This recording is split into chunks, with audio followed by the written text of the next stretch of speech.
Good morning. All right. This is Snowy. Uh, she's very good at reading my gestures and my tone of voice. Well, most of the time, except when she's chasing squirrels and bees. Did you know that bees have an elaborate system of communication to tell each other how to find or how to get from the hive to a source of pollen? Some monkeys make specific calls to tell each other whether a predator is a leopard or an eagle or a snake. But these are all signal systems. No monkey can come back from a holiday in Poland, where I reside, and describe the beautiful white Christmas to his cousin. I can, well, to my cousin, not to the monkey's cousin, of course. Every organism on this planet communicates. We humans are the only ones who can talk about politics or about who's having an affair with whom. So what differentiates us more than the ability to speak is the ability to think and to express our thoughts. We form abstract thoughts in our minds. We visualize things that we do not see, that we've never seen or will never see again. What enables the expression of these visualizations of human imagination? What distinguishes us from the rest of the natural world? I believe it's language. Language makes us uniquely human. I've always been fascinated by languages and how they change our perception and how they affect our lives. In the 90s, early 90s, I was living in Chennai, and I joined a French class. I remember one of my friends' reaction. French? Why? Take a computer course, da. You will find a job easily. I wonder what his reaction will be if I told him that I learned Japanese and German and Spanish and Italian and Polish as well. No regrets. The origin of human language, the ability of men and women to communicate with each other in intelligent, symbolic, and often abstract speech and writing has been and is a big mystery to evolutionists. For a long time, psychologists and linguists and neuroscientists have been racking their brains about how we process what we read and what we hear. Renowned neuroscientist and linguist Angela De Frederici, in her book Language in Our Brain, says that humans are born to learn language. We learn our mother tongue without any formal and are nevertheless able to handle it in any situation without having to think about it. That reminds me of a very interesting Akbar Birbal story. How many of you are familiar with Akbar Birbal stories? Okay, I can't see a lot of hands here. All right. Well, as you know, Birbal was a very wise minister in Emperor Akbar's court. So one day, a smug linguist came to Akbar's court and challenged his courtiers to guess his mother tongue. Now, the linguist was so fluent in all the languages that he spoke that the courtiers were completely stumped. Nobody could guess his mother tongue. When it came to Birbal, Birbal asked for a day's time. And the next day, Birbal walks into court confidently and tells Akbar his mother tongue is Gujarati. Everyone is stunned. Do you want to know how he found out? Okay, I'll tell you only if you promise me that you will try this at home. So Birbal snuck into the linguist's room at night while he was asleep and splashed a bowl of cold water on his face. Now the startled linguist woke up swearing in Gujarati. Now that's how hardwired our mother tongue is to us. Professor Frederici goes on to explain how the brain and the mind work together to process language. It happens in 3 steps. 1, the neurons in the brain check the sentences form, its grammar. This happens in 200 milliseconds, right? And then the brain tries to encode the meaning of the words, again in 200 to 400 milliseconds. And then, if the structure of the sentence and the words do not fit each other, a new cycle of analysis follows. That's how we process language. Now, in Sweden, the Swedish Armed Forces Interpreter Academy, young recruits learn a new language at a very fast pace. Right? Researchers measured their brains before and after language training. What they found was specific parts of the brain, like the hippocampus and the cerebral cortex, they grew in size in the brains of the students learning language only. And the brains of those students learning other subjects remained unchanged. Other research says that language exposure in children and young adults and elderly shows an increase in gray matter and white matter in the brain. So the brain grows in size when exposed to language study at all ages. Size matters.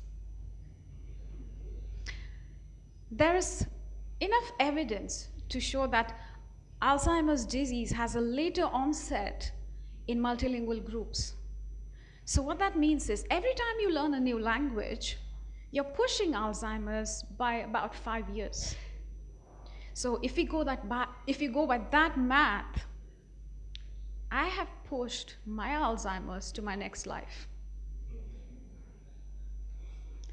The faculty of language allows us to invent stories. We've invented the subjective view of realities like religion, like marriage, like money, and so on. We perpetuate knowledge using language as a tool. We connect, we collaborate, we build new reality. What underlies language is our ability for symbolic thinking. Symbols are signs, are shorthand for something that they are not. For example, the color red is a symbol for danger in many cultures. Words are symbols too. When you hear a word, quite a few ideas and associations keep flooding into your mind. For instance, the word coffee. When you hear the word coffee, so many feelings come up in your mind based on your life experiences. For some of you, it might represent a beautiful, refreshing morning. Wake up and smell the coffee. For others, especially the ones active on the dating scene, it brings up the idea of a naughty evening. Want to come up for coffee? For Alan Harper, 2.5 Men frame, it's all about a good bowel moment. To me, from my Chennai days, when I think of coffee, it typically brings up the image of hot, steaming South Indian filter coffee served in a steel tumbler by a Mylapore mami. Words are symbols in that they stand in for images and concepts. Beliefs are formed by words and can be changed by words.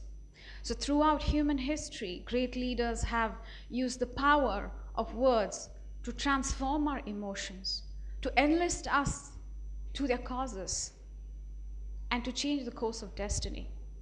Be it Mahatma Gandhi's do or die speech or Martin Luther King Jr.'s seeding of a dream of equality and justice in our consciousness. We all have the ability within us to use words to inspire change, to spur action, and to improve the quality of our own lives, just by habitually changing the way we use words. That's because words have a biochemical effect on our body. For instance, dealing with romantic rejection, right? Breakups, we've all been there, right? I remember my first big breakup. I was 25. My whole world came crashing down around me. I was devastated. I did not have the will to live. Until I found refuge in Kishore Kumar tearjerkers. Those were the early days. More recently, my second biggest breakup, same situation, just worse. And now I've discovered a whole slew of new generation sad songs, from Adele to Ariana Grande.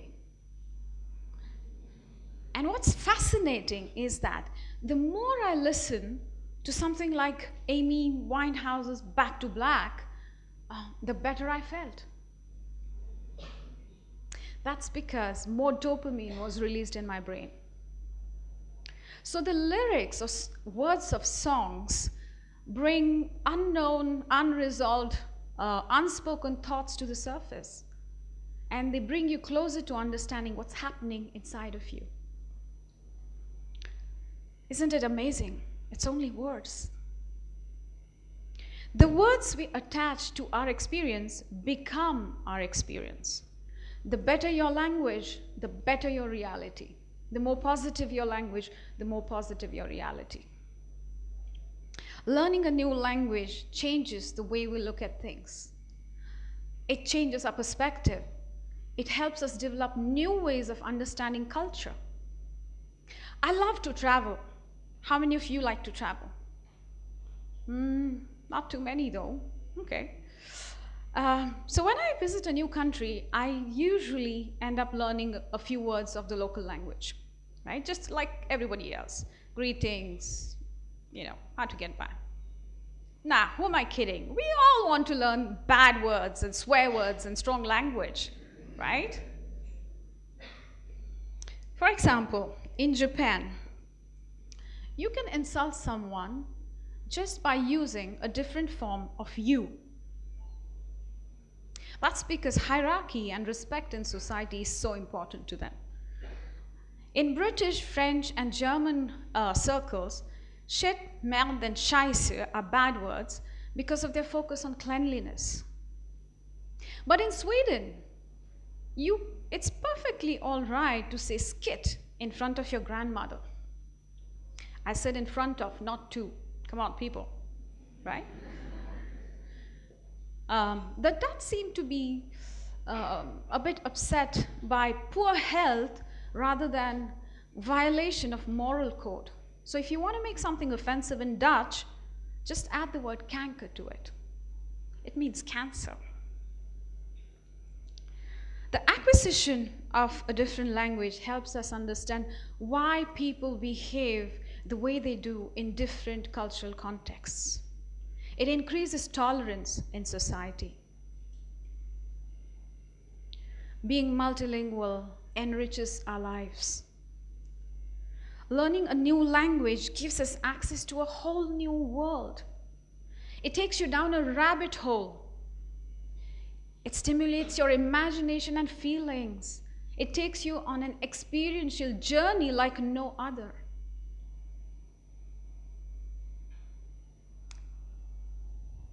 Can you imagine a world without language? There'd be no ideas to spread, no TED,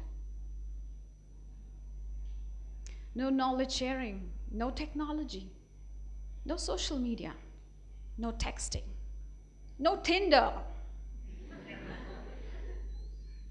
Artificial intelligence requires language. All collaboration depends on language. So no scientific research, no discoveries, no literature, no philosophy, no poetry.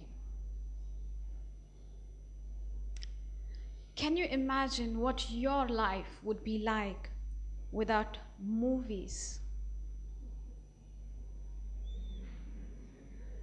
you can't handle the truth. As Jason Silva says, with language, we become more than what we are. We become more than what we are. Language makes us human. Language makes you truly human. Thank you.